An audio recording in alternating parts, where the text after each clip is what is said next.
ರಾಮ ಎಲ್ಲರಿಗೂ ಸೇರಿದವನು. ಈ ದೇಶದಲ್ಲಿರುವಂತ ಈ ಪ್ರಪಂಚದಲ್ಲಿರುವ ಪ್ರತಿಯೊಬ್ಬರಿಗೂ ಕೂಡ ಅದೇನು ಒಬ್ಬರಿಗೆ ಸೀಮಿತವಾಗಿರೋದಲ್ಲ. ಬಿಜೆಪಿಯವರಿಗೆ ಮಾತ್ರ ಸೇರಿದ್ರಲ್ಲ, 100% ಅದು. ಗೃಹ ಸಚಿವ ಪರಮೇಶ್ವರ್ ಅವರ ಹೇಳಿಕೆಗೆ DVS ಅವರು ಕಾಲೆಳೆದಿದ್ದಾರೆ. ಪರಮೇಶ್ವರ್ ಅವರಿಗೆ ಈಗಲಾದರೂ ಒಳ್ಳೆಯ ಬುದ್ಧಿ ಬಂದಿದೆ. ಪರಮೇಶ್ವರ್ ಕೂಡ ಕಾರ್ಯಕ್ರಮಕ್ಕೆ ಬರಲಿ, ಕಾಂಗ್ರೆಸ್ಸಿಗರಿಗೆ ರಾಮ ಒಳ್ಳೆಯದು ಮಾಡಲಿ ಅಂತ ಸದಾನಂದ ಗೌಡರು ಹೇಳಿಕೆಯನ್ನ ಕೊಟ್ಟಿದ್ದಾರೆ. ಕಾಲೆಳೆಯೋದೇನಿದೆ ಇದರಲ್ಲಿ? ರಾಮ ಎಲ್ಲರಿಗೂ ಸೀಮಿತವಾಗಿರೋ, ಎಲ್ಲರಿಗೂ ಇರುವಂಥದ್ದೇ. ಇನ್ನು ರಾಮ ಬಿಜೆಪಿಯವ್ರಿಗೆ ಮಾತ್ರನ? ಬಟ್ ಬಿಜೆಪಿಯವರು ಆ ವಿಚಾರದಲ್ಲಿ ಒಂದು ಹೆಜ್ಜೆಯನ್ನ ಇಟ್ಟು ಅದನ್ನು ಸ್ಥಾಪನೆ ಮಾಡೋದ್ರಲ್ಲಿ ಯಶಸ್ವಿಯಾಗಿದ್ದಾರೆ. ಆದರೂ ಈಗ ಬುದ್ಧಿವಂತಲ್ಲ ಅಂತ ಹೇಳಿ, ಅದು ಎಲ್ಲರದ್ದು ರಾಮ ಅಂತ ಹೇಳುವಂಥ ಭಾವನೆ. ಒಂದು ಕಾಲದಲ್ಲಿ ಯಾರ್ದೋ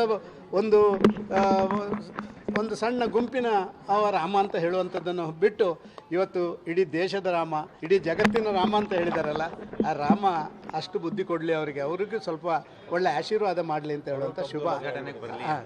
ಅವರು ಅಂತಲ್ಲ, ಈಗ ನಾನು ನೋಡ್ತಾ ಇರುವಂಥದ್ದು ಅದು ಈವನ್ ಬರೀ ಹಿಂದೂಗಳಲ್ಲ, ಬೇರೆ ಬೇರೆ ವ್ಯಕ್ತಿಗಳು. ನೀವು ನೋಡಿದ್ರಿ, ಮುಂಬೈಯಿಂದ ಒಂದು ಮುಸ್ಲಿಂ ಮಹಿಳೆ ನಡ್ಕೊಂಡು ರಾಮ ಮಂದಿರಕ್ಕೆ ಹೋಗ್ತಾ ಇರುವಂಥದ್ದು. ಫಾರೂಕ್ ಅಬ್ದುಲ್ಲಾ ಅಂತ ವ್ಯಕ್ತಿಗಳು, ಹೌದು ದೇಶದ ಒಂದು ಮರ್ಯಾದಾ ಪುರುಷೋತ್ತಮನ ಇದು ಅಂತ ಹೇಳುವಂಥದ್ದು. ಅಂದರೆ ಜನ ಒಪ್ಪಿಕೊಳ್ಳಲಿಕ್ಕೆ ಪ್ರಾರಂಭ ಮಾಡಿದ್ದಾರೆ. ಒಂದು ಕಾಲಘಟ್ಟದಲ್ಲಿಂಥ ಮನೋಸ್ಥಿತಿ ಇವತ್ತು ಬದಲಾಗಿದೆ ಅಂತ ನಾನು ಭಾವಿಸ್ತಾ ಇದ್ದೀನಿ. ಪರಮೇಶ್ವರಿಗಾದರೂ ಈಗ ಬುದ್ಧಿವಂತಲ್ಲ ಅಂತ ಹೇಳಿ, ಅದು ಎಲ್ಲರದ್ದು ರಾಮ ಅಂತ ಹೇಳುವಂಥ ಭಾವನೆ. ಒಂದು ಕಾಲದಲ್ಲಿ ಯಾರ್ದೋ ಒಂದು ಸಣ್ಣ ಗುಂಪಿನ ರಾಮ ಅಂತ ಹೇಳುವಂಥದ್ದನ್ನು ಬಿಟ್ಟು